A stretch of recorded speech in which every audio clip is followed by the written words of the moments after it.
better health services, better food, etc. So I want to just highlight very quickly a few concepts. The Prophet Joseph said we should not be focused on our own little narrow definitions of taking care of our nuclear family. We should range through the whole world, anxious to bless the whole human race. Reagan said we should help the poor become happy. John Taylor said, talk about finance. We ought to be financing the poor. We ought to be using our money to create more jobs, not to invest in precious metals, not to go where John Beck is about buying more gold. Okay? That was Brigham's and John Taylor. President Hinckley talked about how important microcredit was for the church, and so on, and so on. Here's a picture, a photo from a week and a half ago. I'm teaching my last class at BYU on microfinance. So I'm coming to groups like you, because this is sort of my retirement round the world tour. And I'm gonna bail out of this place next summer and start working with the villagers among the poor around the globe. This is one little class. This is Dr. Muhammad Yunus in the middle. Who's he? Who is Muhammad Yunus? He started microfinance like in India, didn't he? Like Yeah. the biggest. In the 70s, in Bangladesh, he saw these poor villagers struggling to make ends meet, creating beautiful products and crafts that they sold to a middleman who ripped them off. He gave them loans, he gave them money to buy raw materials, then he charged a huge interest rate, and then he took, bought their products back and sold them in the tourist market, sold them downtown, whatever. And these people were basically prisoners of finance, as had been their parents, their grandparents, on back for decades, in fact, over the centuries. And he had this crazy idea. What would happen if this woman could receive a $2 loan instead of paying interest 20–30% a day to a guy that was giving her a loan for $2? What do we call those kind of people? Loan sharks? Loan sharks. Yeah. What would happen to her life? She earns about a penny, maybe 2 cents a day. If we could give her a little loan, what might that do to break her out of her poverty? And so this simple idea, the practice of microfinance has been around for centuries. Some of your pioneer ancestors got tiny loans to help them go across the plains to settle in Utah or Spring City or St. George or Arizona or California. And they started little businesses, they paid off their debts. And so this dramatic concept, launched by Yunus, grew. I heard about it and started a similar project in the Philippines. It's been going for 23 years now, blessing the lives of tens of thousands of the poor. Another friend started a similar project with a very similar idea in Bolivia while working for USAID and the Peace Corps. And his name is John Hatch. He said, I got this idea once on a flight over the Andes, drinking a bunch of whiskey. And the more I drank, the more I felt inspired to fight poverty with a crazy idea of giving $10 loans, $20 loans to poor farmers in Bolivia. And that organization grew to become FIDA International. It's given out $100 million since. And so this radical idea has taken off. We have these conferences and events. Yunus received the Nobel Peace Prize in 2006. He was awarded the Presidential Medal of Honor from President Obama 2 years later. I'm going next month to Washington, D.C., where he will receive the Congressional Medal of Honor from the U.S. Congress. And it'll be a wonderful experience to be there with my friend Muhammad, who's been an advisor to me and who's inspired me and helped me and mentored students as we have started our own little microfinance programs out of courses here and out of communities in this area. Yes. Is he a professor at BYU? No. No. He was a professor at Chittagong University in Bangladesh. But he's been running this bank. He's been the managing director of this bank since the 70s, really. And it's huge. He's now been pushed into retirement. But it's a bank it's the first bank in the world that we might call a pro-poor bank. Its whole purpose is to help the poor. It isn't to make people rich.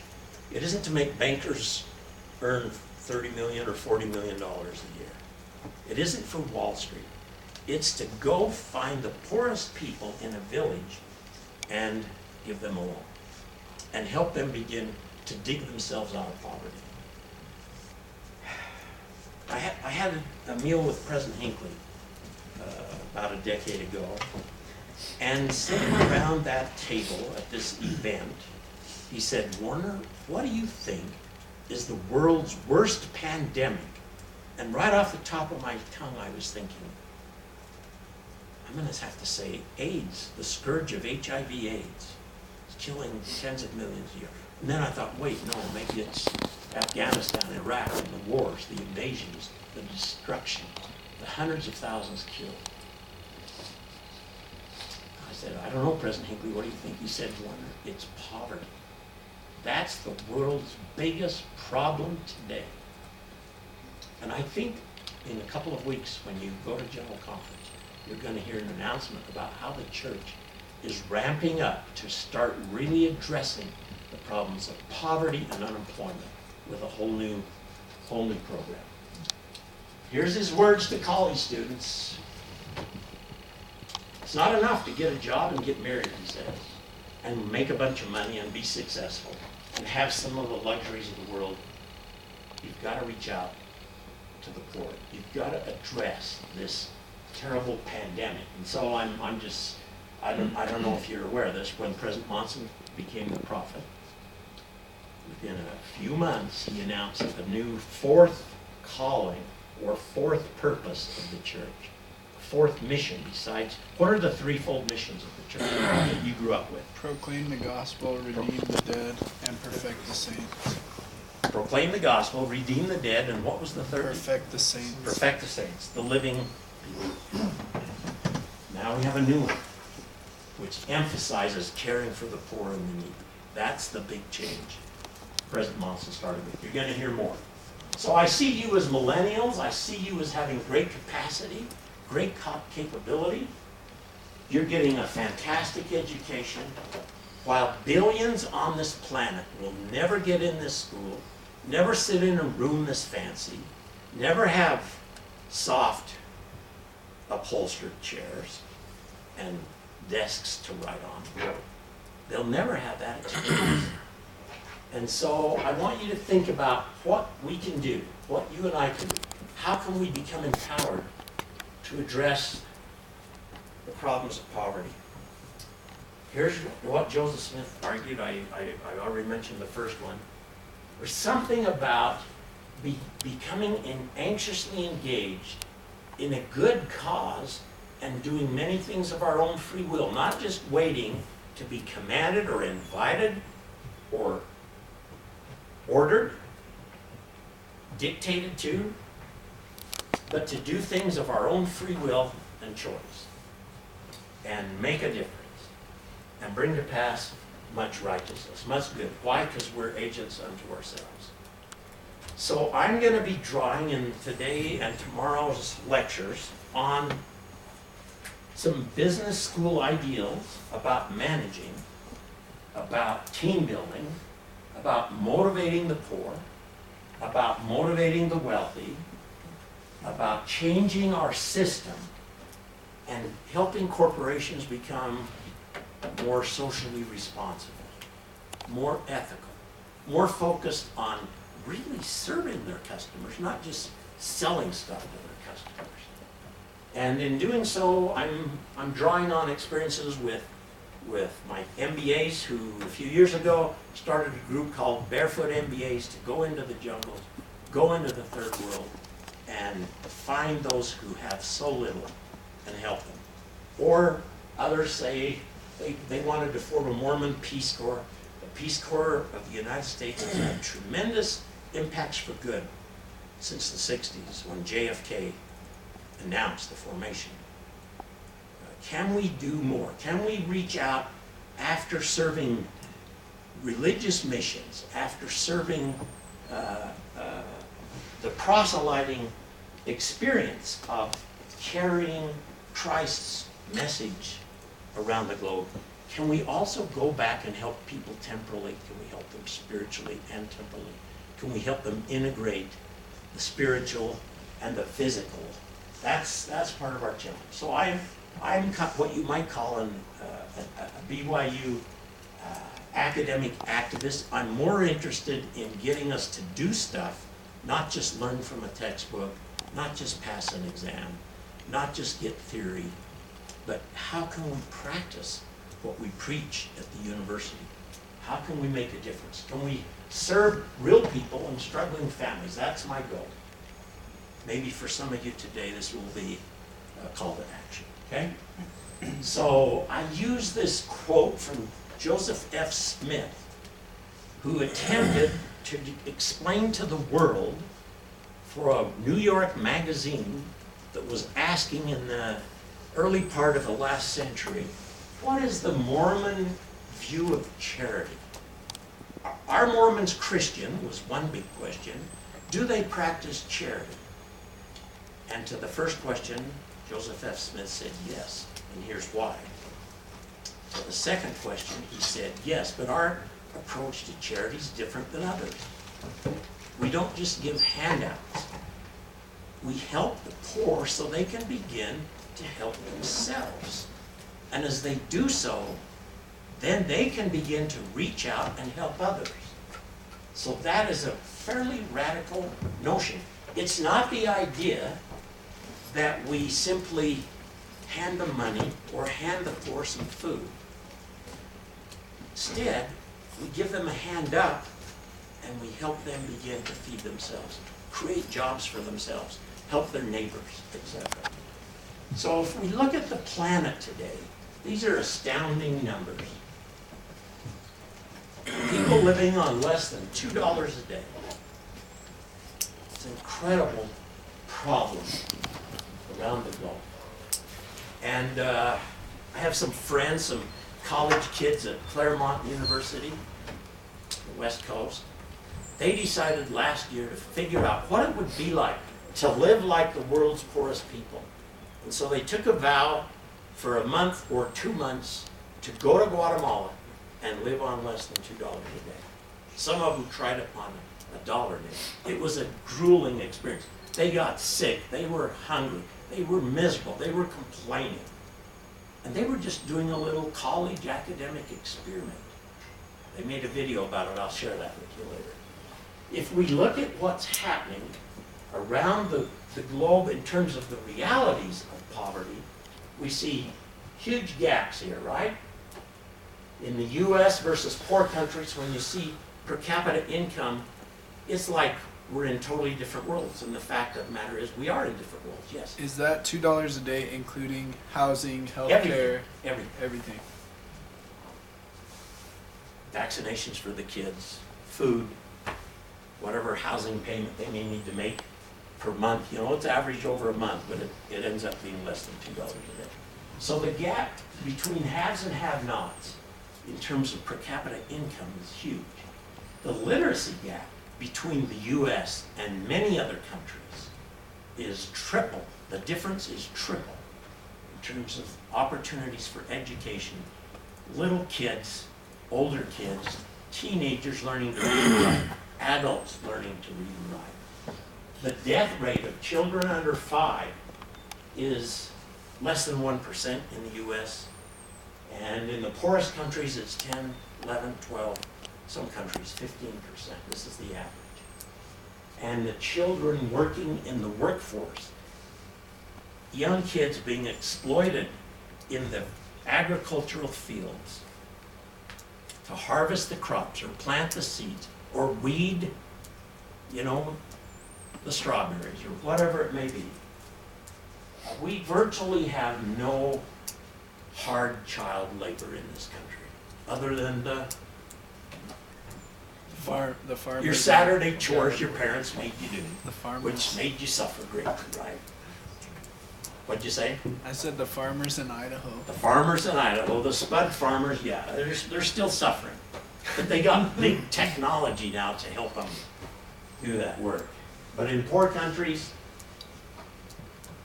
20% of kids have to help their folks.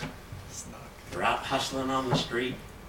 They're using a squeegee in downtown Mexico City to clean the windshield and get a few pesos. Or they're back home cooking rice and beans to sell in Manila the next day. Why are the poor poor? Brigham Young says it's because of lack of opportunity. It's a pretty simple thing. It was true in his day, it's true in our day.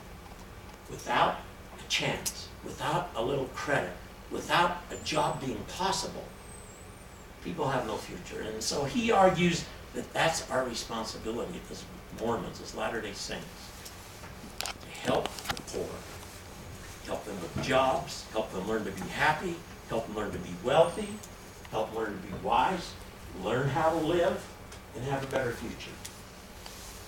For the global poor, one of their biggest problems is lack of credit. So here we've got Milton Friedman, who won the Nobel Prize in Economics, Chicago University economist, very famous individual, very conservative economist, saying the poor are poor because they have no access to capital. So we need to make a change. And I don't know, what interest do you pay on your credit cards? Anywhere from 12 to 19%. 12 to 19, what'd you say? 25. 25, 26, 27? Can you imagine 300% on your credit card? Can you imagine 3,000%? When I started doing some of this work in the Philippines, I found out about people they called 5-6 lenders. These are loan sharks. Have a little street stand on a corner someplace, and their hands are full of bills. And they give the poor loans in the morning. So a woman shows up, says, I need to borrow 5 pesos today. He says, okay. He writes her name down, and she signs a little sheet saying, I'll pay him back tonight, and I'll pay him back 6 pesos. And then with that, she goes and buys some fruit from some farmer maybe, and then buys it wholesale and sells it retail on a downtown street in Metro Manila or something like that. Or she may buy some flour or something and make some food and cook some soup or stew or something and sell it outside of business during the 2-hour lunch break they may have there. So she tries to make a little more money by refining what she got, what she was able to afford, the raw material or the raw vegetables or the raw flour, and then go back that night and pay 6 pesos back. I think that ends up being 3,200% a year that she's indebted to. So she is literally in a prison of debt for the rest of her life. She can't get out of it. Yeah. So if she doesn't pay it back, is the government on the loan shark side? They will enforce. The government's not involved in this. So how would he get her to pay it He back? has his cronies. homeboys, his gangbangers, they go after him. Okay. And they carry pipes, So it's on a fear basis. and they carry knives. It's all fear and all intimidation. A lot of them don't even bother having her sign anymore. They know who she is, they know where she lives. They've worked with her for a few months or a few years. They're after her. What's their other choice? What other bank can they go to besides the loan shark? Do they have banks in Manila or Mexico City or Lima? They do, but they probably discriminate, don't they?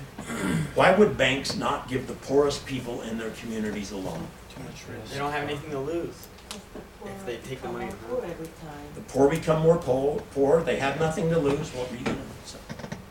I can't remember what I said. The poor are scared of banks. What is always outside of the entrance to a bank in Latin America? Police officer. Uniformed guys with AK-47s. Armed police officer. So most poor people will never even go in a bank. But they've all heard the stories from their parents, their aunts, their uncles, others in their community. They know if they go in, they'll be laughed at, they'll be ridiculed. You have no credit history. You have no record. You don't even have a credit card? Well, we can't deal with you, you know. Oh, what collateral have you got? How much is your car worth? Well, you have no car. So they are caught in this prison of poverty.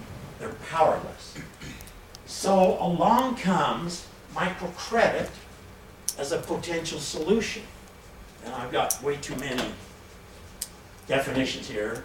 I listed the kind of main ones are here. Microfinance usually means a range of products and services involving money for the poor. It's small amounts of money. It includes building microenterprises, helping the poor start tiny businesses, not corporations, not the Fortune 500, but some little tiny microenterprise, usually run by one or two family members, just to create a little bit of breathing room. They start as micro-entrepreneurs. They're not the Bill Gates. They're not the Steve Jobs. They're not going to build an Apple computer corporation. But with a few dollars and some brains and some time, they start to act like entrepreneurs. They get together with others and share ideas and brainstorm and share what little loan capital they may have. And they try to lift not just me, myself, but others in my group. This is called a solidarity group.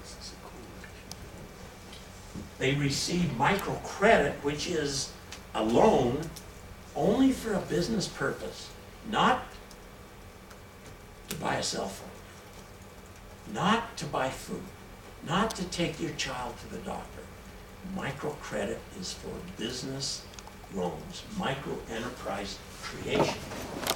And the organizations that do this are sometimes called microfinance institutions, MFIs, which is a little more narrow definition than NGO, which is any kind of non-governmental organization that may be doing education in schools and literacy or training people in computer skills or agriculture or whatever else. So that's the model.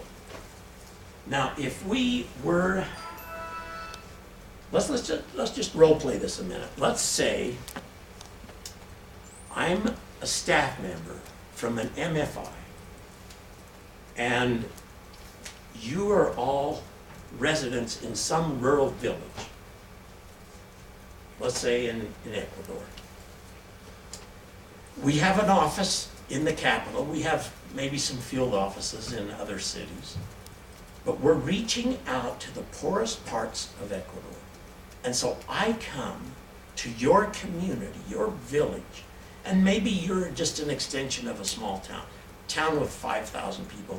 You're a village with a few hundred. Here's what I do. I go into that town and I knock on the doors of the big boys and I talk to the mayor's office, and I may talk to the banks. I may talk to other NGOs and say to all of them, where are the poorest people in this community? And let's say they say, oh, everybody's poor. I say, but yeah, where's the poorest? They say, oh, down by the river. Those are people that lost their homes in the last floods, and they're living under tarps and tents, plastic supports, you know, keep the rain off them. Okay, so I go down there and I walk around to this refugee camp and I introduce myself. Warner, what's your name? David? Good to see you, mucho gusto. I am here to find some people who want to get out of being poor, who want to move up from poverty, who want a better life for their kids. Are you interested in that? Claro que sí, exactly. And so I start talking to people and I say, David, and what's your name? Camilo? Mucho gusto. Where are you from? Chicago, all right, perfect. Man from Chicago. We are here to help people who want to get out of poverty. And we're going to have a meeting this Saturday at 3 horas in the town square. If you're interested, show up at 3 o'clock. We're going to do a little presentation and we're going to form a village bank, a banco comunal. And we're going to give people loans so they can start their own businesses. And let's say on Saturday, out of the 50 I talked to, you here actually show up. Is it David? David is the first one there. He's ready to get that email, right? And so we start, and we tell people we are from the MFI, let's call ourselves Ayuda Internacional. International, Help International. We're here to train you and prepare you if you want to get a job and have a loan. And essentially that's what we do. And we describe to you what a village bank is, what microcredito is, what microempresas are, what micro entrepreneurs are, and what a loan is. What's your name? Brian? Have you ever had a loan? I have not. Anybody here ever got a loan themselves? Where? From who? Nivo Credit Union. Okay, from the credit union, Nebo School District, the Nebo Credit Union, No, south of here. Yeah, yeah. So most people who are gonna show up that Saturday, they'll have never got a job. They've never had a paid job, a formal job in the formal economy. And most of them won't have ever got a loan from the credit union. So we have to explain what is money. We just do that to let them be sure they don't know what money is. Then we explain what a loan is and what a micro enterprise is. And that we're giving loans to help you start micro enterprises. And we charge an interest. And people all say, what, you're not just giving us the money? No, we're giving you a loan. It's going to cost you to take that loan and pay it back. But we're going to give you a loan with much lower credit than the bank downtown or the loan shark up in the alley here behind us. So we start out explaining that. And that takes an hour or so. Yeah. So that was one of my questions when I read over the Guatemalan research. Yeah. It said that most are around 30%. And I felt like that was kind of high, honestly, Yeah. especially because this seems like a philanthropic type of humanitarian thing.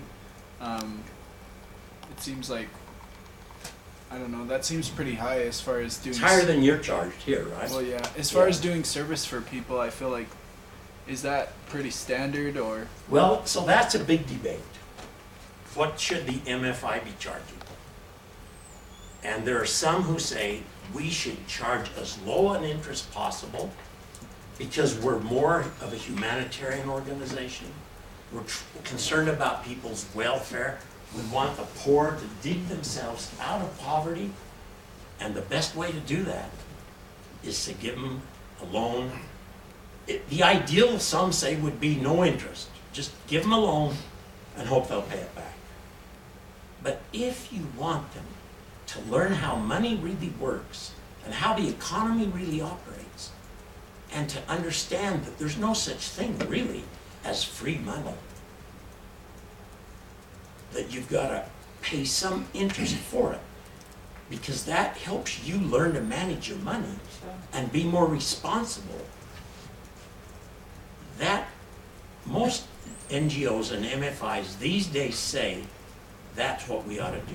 Now there are others who say, I'll get more questions in just a minute, there are others who will say, well, they can never pay back a big loan at a high interest rate. But some of my friends and some big banks like Deutsche Bank, like MasterCard, like Citicorp, they're all into microcredit now. And most of them charge as high an interest rate as they can get. Because they want to make money from this, and they say if we can make this profitable, we'll get more, millions more going into our micro-lending fund. But if we subsidize it, it's never going to grow. There will never be enough capital for micro-enterprise, for microcredit. So that's a debate. What I typically do, so if we were role-playing this in Ecuador, and I represented this MFI, called the Ayuda Internacional, I would find out before I went to your village what the banks charge for small loans. And I would peg my interest rate roughly to what they charge. Why? Because I don't want people to feel like this is just charity. If it's charity, they won't pay it back, for one thing. And I want them to learn how to manage a loan and pay it off and grow a business and then get another loan, a bigger loan, and then a larger one next, and have several cycles here. And I want them to learn how to do that in the local economy, which means what are the local interest rates? That's what I'm going to use. Because I want a real world experience where they understand how to break out of this poverty and have a better future and begin to control their own destiny. Does that make sense? Yeah. That's my rationale for today here. Was there another question? Or? I just had a comment. It seems to me that it's pretty much the same as a bank, just the microfinance is a lot more risky. They don't do credit checks. They pretty much let it to Anybody. Anybody. Anybody who's the poorest. So if you're middle class, we're not going to mess with you. We know you can get a bank loan, or we assume you can. We're going for the most vulnerable. Poor David here, who's got nothing. Shake it, man. We're now best friends. Facebook friends, okay? BFFs. Giving you this loan and we're gonna hang out together. So yeah. This is a high-risk loan, is another reason the banks won't give it. Because they think the poorest aren't gonna be responsible. You can't trust them. They're all crooks. They'll steal everything you got as a bank. They'll tear down your signs. They'll rob the place if they can never afford a gun. I mean, those are the assumptions bankers make. And we do something a little different with microfinance.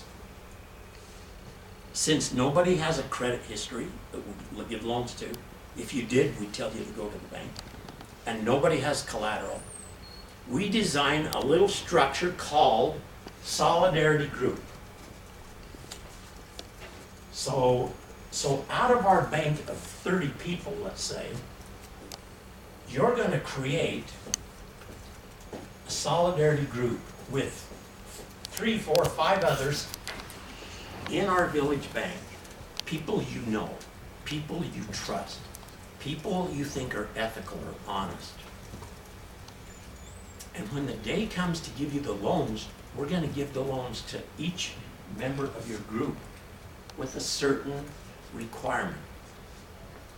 And I'll explain that in a second. So we start meeting. Let's say we start meeting every Saturday at 3. You got the orientation. Next Saturday, a week later, we're having our second meeting. We're going to review what we said last week. We're going to train people. What is finance? What's microenterprise? What's a loan? What's interest? Why there's no free money in this? Okay? And then we're going to say, let's form a bank that is now going to be your bank. We want you to elect out of our group leaders to run our bank. And we want you to come up with a name. And so forth. And so we'll spend half an hour with them talking among themselves, deciding who should be the president of our bank, who should be the vice president, who should be the secretary, who should be the loan officer or the finance manager, or whatever you want to call it. And we'll get those roles formalized, okay? Let's say we make David the president. He's so gung-ho about this. What's your name? Maria, Dori. Dory? Maria? Mariela. Maria Dory? Doris Mariela. Dory Mariana, okay. Dory, we make her in charge of the money. Because then, when we give the loans out, she's gonna start collecting your weekly payments and your interest. And Camilo is going to be our secretary. You're gonna keep track who shows up for the meeting. And are they on time? And did they pay back some of their money? And how much, and so forth. Between the two of you, you'll keep track of that. And we'll form a name, we'll name this bank. We can name this bank something. You know, Banco BYU. We can choose that name for us today, okay? And you guys become our leaders. And we do more training, and we help you think about what business could you start. Let's say we promised $100 loans to everybody who wants a micro loan. So we're gearing up. In 4 more training sessions, 4 more weeks, we're gonna hand out loans. And that's what we do. And at the end of the 4 weeks, finally, it's now June 1st, it's our big celebration. We're gonna launch the bank with loans for everybody. You're gonna bring Coca-Cola, and you're gonna bring flowers, and you're gonna bring balloons, the mariachi band if we're in Mexico, whatever, you know. We're gonna have a fiesta. And we're gonna give out loans. And when the time comes, that meeting, to give out the loans to the BYU Banco members, you're gonna give the first one to Mariana. And then to David, and so forth. And let's just say it's a 4-month loan, that at the end of the 4 months, you have to have paid back the $100 plus $10 interest, okay? It's a pretty reasonable percent. So we hand out the loans, we celebrate, we dance, play the music, mariachis are there singing for us, and we're drinking our Pepsi and Coca. And that's it. The following Saturday, we meet again. You've already started your business, and that day you gotta pay back, let's say $5.25, or whatever it might be. And we'll keep doing that every week for the next 4 months. You'll pay off a part of that loan that we've agreed to, and a certain interest rate. And you know what we're gonna get? We're gonna get 100% payback rate. Why? Because when you 5 or 4 got into your solidarity group, we had you commit. You picked who's in your group, the most honest, ethical, responsible people you know. And then we tell you, when you get your loan, you not only have to pay your loan off, you're responsible for the other 5 members of your group. So we're all in this together. Grupo Solidario. We're responsible for each other's loans. And that's how we're able to get such a huge payback rate. Because it's not real collateral, material collateral, it's social collateral. You've guaranteed each other's loans in your little solidarity group. And so if Jose is sick one Friday night, and he is very sick Saturday, and he can't afford a trip, or he's not healthy enough to take the trip to go to the bank meeting in the downtown square under the big mango tree, he's gonna call or somehow communicate or get his $2.25 or his $5.50, whatever it is, to somebody else in his solidarity group, so that when our treasurer comes around to get everybody's money back, and our secretaries writing down who paid what today, our group is 100%. Because what we tell you is, at the end of this first loan cycle of $100, you pay it back plus $10, $20. We're then going to give you, if you want it, we're gonna double your loan. So you'll have $200 to buy more raw materials, to build more whatever, or cook more food, or prepare this, or provide this service buy a couple of old used bikes, fix them up so you can deliver more stuff from the Mercado downtown to other people. And it continues like that. So the next 4 months, you pay off your $200 loan. Then if you want, we'll give you a $400 loan, and then an $800. So now the cycles are going. 1 year's passed, then $1,600, then $3,200. By that point, we're moving from micro enterprise and microcredit to a small business. And eventually, if you want bigger loans, if you want more money, we're gonna go with you to the bank downtown, and we're gonna go through the door with you and introduce you to our friend who we have a relationship with, because we keep all our MFI money in that bank, and they really like us. And we're gonna show them your track record, how many loans you got, how responsible you were, all the meetings you came to, that the loans were paid off with interest on time, and we're gonna pass you from our little Banco Comunal to a larger bank. A real bank where you can get a $6,000 loan or a $20,000 loan. By then you're gonna have 50 people working for you. And that little micro enterprise is going to keep going and growing through the roof. So, I don't know, does that give you a feeling for how this works?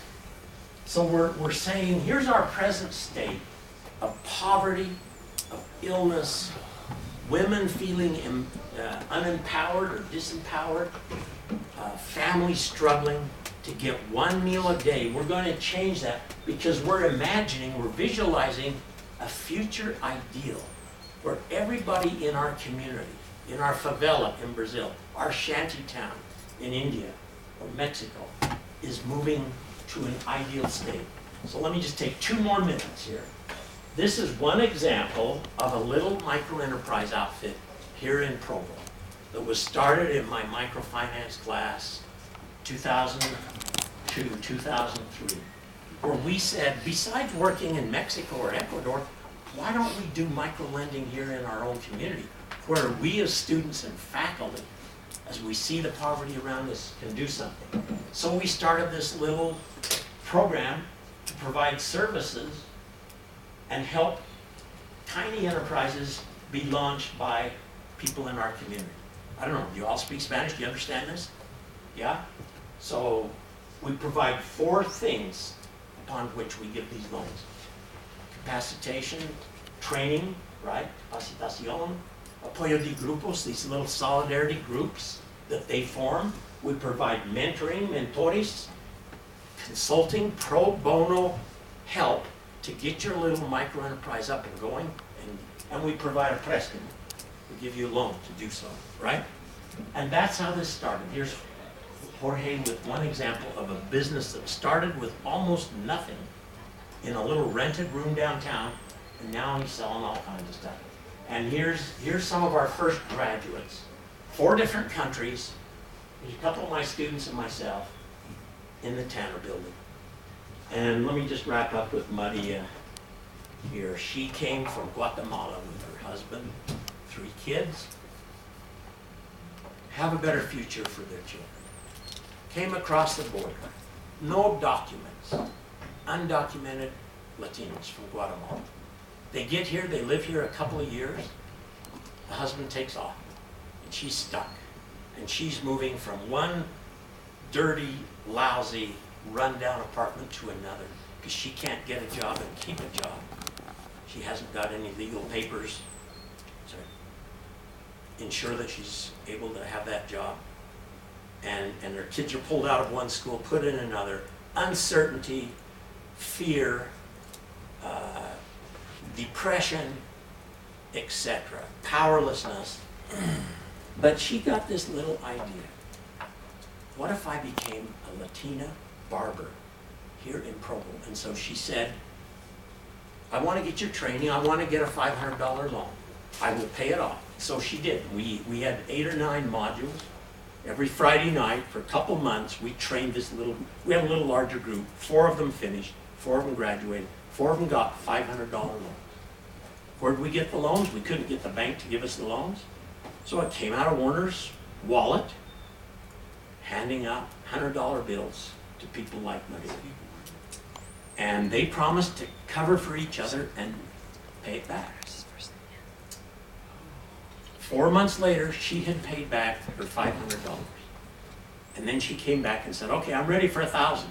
I said, Maria, our 500 didn't even help you buy or rent a space downtown. She said, no, I am a barber. I have my own salon. I said, where is it? She said, look at me. And with that $500, she got 2 bags. And she bought clippers and scissors and combs and lotions and dyes and what does the barber wear? The apron or the smock or whatever you call it.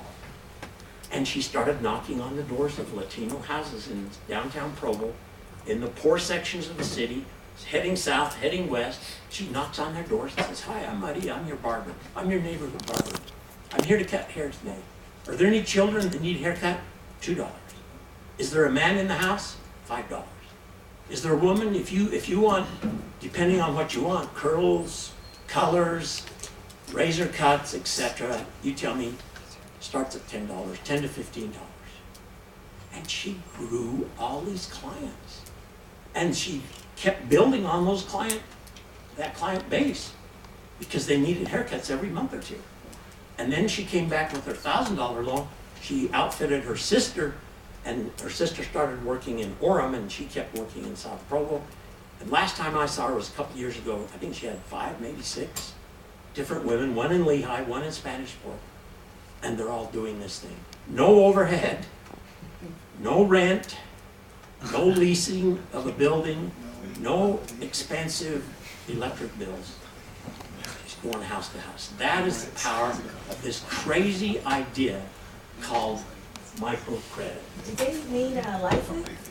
Pardon? Do they need a statement? They had no license, nada. So we start that. So we start in the informal economy. Eventually she'll have her own facility with a staff of 10 and barber chairs and all that stuff. So just think about it. Are we here to learn for theoretical reasons, or are we here to learn for school, or are we here to learn for life? I'm hoping that between today and Thursday, you'll get a sense of what you can do to have life-changing experiences using microcredit. Thanks a lot.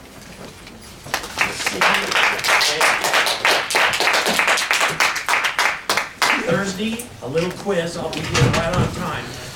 Now that I know